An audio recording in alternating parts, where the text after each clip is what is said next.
Thank you very much. Good afternoon. Thank you. I'm here today to talk about our relationship with China and several new measures to protect American security and prosperity. China's pattern of misconduct is well known. For decades, they've ripped off the United States like no one has ever done before. Hundreds of billions of dollars a year were lost dealing with China, especially over the years during the prior administration. China raided our factories, offshored our jobs, gutted our industries, stole our intellectual property, and violated their commitments under the World Trade Organization. To make matters worse, they are considered a developing nation, getting all sorts of benefits that others, including the United States, are not entitled to. But I have never solely blamed China for this. They were able to get away with the theft like no one was able to get away with before because of past politicians and, frankly, past presidents.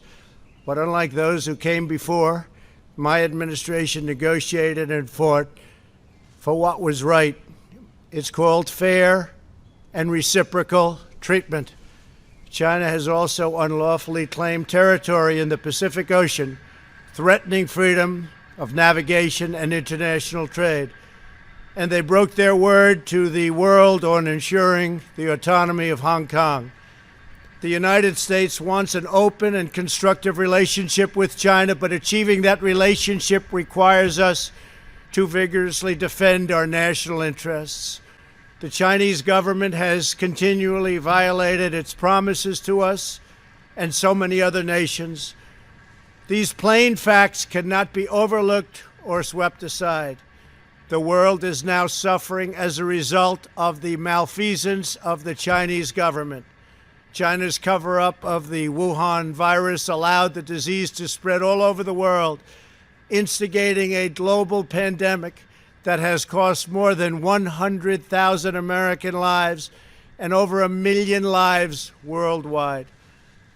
Chinese officials ignored their reporting obligations to the World Health Organization and pressured the World Health Organization to mislead the world when the virus was first discovered by Chinese authorities. Countless lives have been taken and profound economic hardship has been inflicted all around the globe. They strongly recommended against me doing the early ban from China, but I did it anyway and was proven to be 100% correct. China has total control over the World Health Organization, despite only paying $40 million per year compared to what the United States has been paying, which is approximately $450 million a year. We have detailed the reforms that it must make and engage with them directly, but they have refused to act. Because they have failed to make the requested and greatly needed reforms, we will be today terminating our relationship with the World Health Organization and redirecting those funds to other worldwide and deserving urgent global public health needs.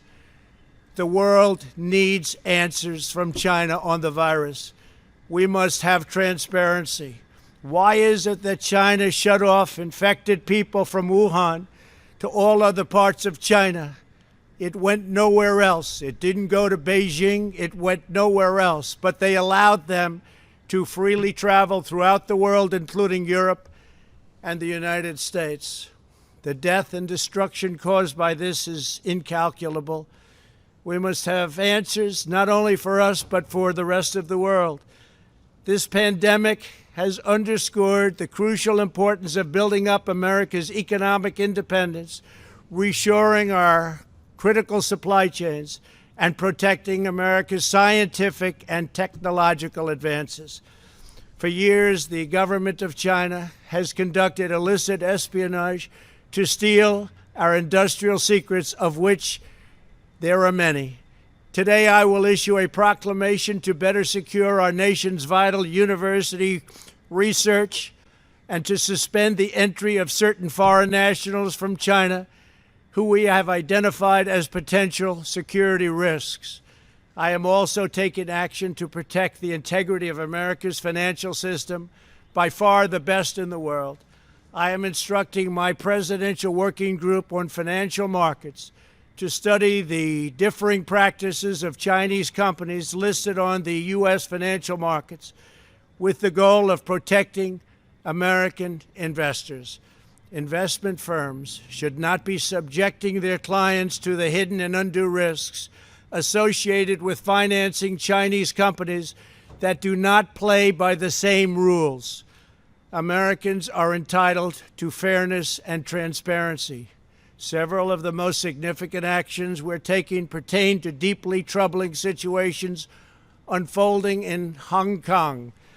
This week, China unilaterally imposed control over Hong Kong's security.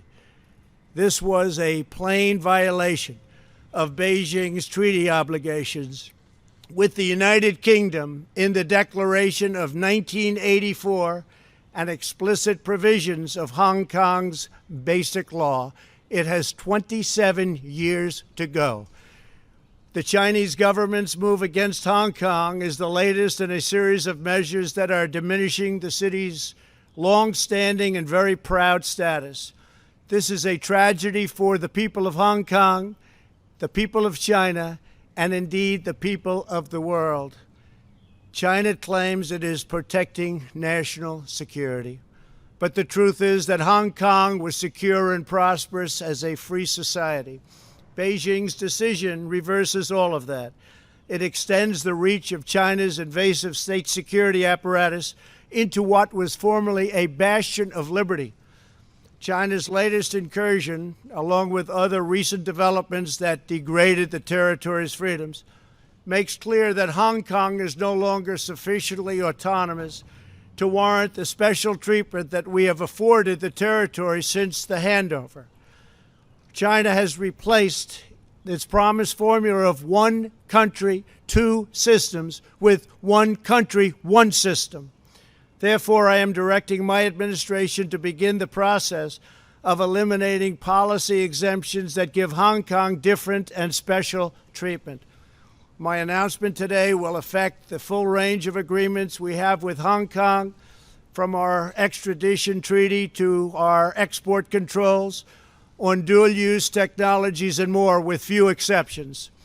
We will be revising the State Department's travel advisory for Hong Kong to reflect the increased danger of surveillance and punishment by the Chinese state security apparatus.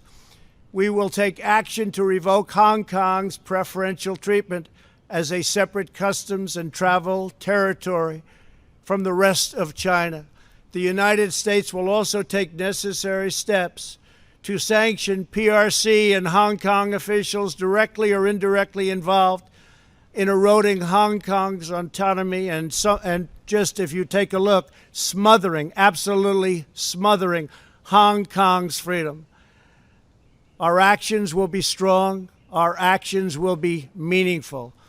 More than 2 decades ago, on a rainy night in 1997, British soldiers lowered the Union flag and Chinese soldiers raised the Chinese flag in Hong Kong. The people of Hong Kong felt simultaneously proud of their Chinese heritage and their unique Hong Kong identity. The people of Hong Kong hoped that in the years and decades to come, China would increasingly come to resemble its most radiant and dynamic city.